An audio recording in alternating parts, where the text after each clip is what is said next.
Okay, here's a new little bit of camping kit that I got. I made this bag for this little heater that I got, and I made that board today. I wanted it to have a solid surface to set on when it was in the tent. I'm even thinking about putting some strips on the bottom of it so it'll help it level out a little bit easier in soft ground. So anyways, let's get a look at it. So inside the bag there, I got 2 fresh cans, and that green bag has the heat cushion cloth, the protection for underneath the stove there. I don't think it gets all that hot, but it does put out a little bit of heat on the bottom. Anyways, it's all in that bag there. Now, I got 2 of them in there right now. If I take the heat shield sheet out of there, I can put 4 in there. I can get 5 in the bag, but it's just overkill. It's overnight anyways. But I can use the gas for both this heater and my little butane stove that I have.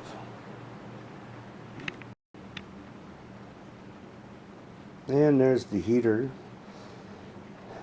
without the heat shield down, and those cans off to the side there.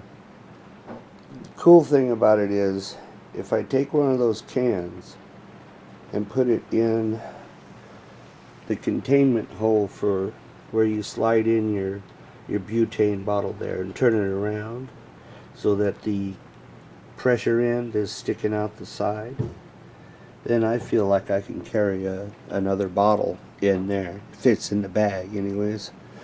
There's a little tray on the front where you can warm up your cup of coffee or something like that. And they say you can cook on these. I'm kind of reserved on that.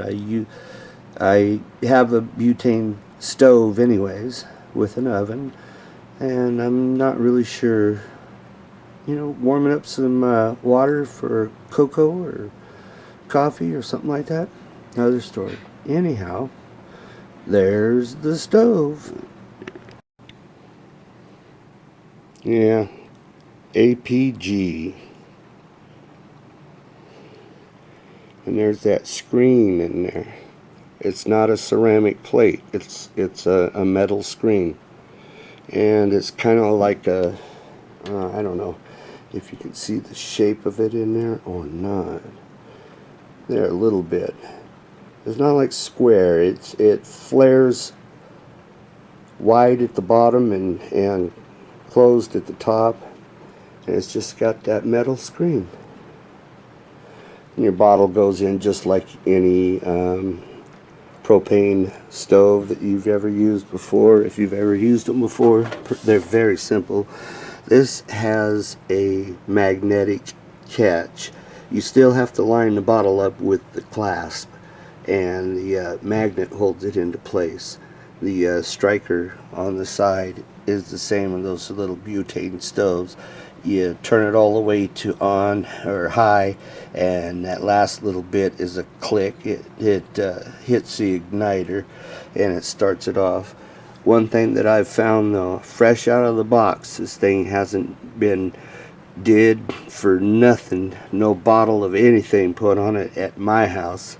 I clicked on that igniter and it sparked a flame. I mean, it went poof. That regulator on this thing, you better take that bottle out and click it on to see if it'll do that, because you wouldn't want that to go off while you're traveling down the road with 2 fresh bottles of butane sitting on top of it. Probably not a good way to end your camping trip. So yeah, I'm looking forward to giving it a shot. Hope you like it. So all this is just a 1/2-inch piece of plywood that I had laying around. And I cut a handhold in it for you to pack it around. And like I said, I'm talking about putting some cleats on the bottom of it there, just a couple of 1-inch strips, something like what I've got going on up here on these things where my mounts for my kit little shelf up there is. Anyway, so I put some indoor outdoor on it, and that braided paracord on the handle there, just to keep it from scratching you when you pick it up and stuff. But yeah, I like it. It turned out pretty decent.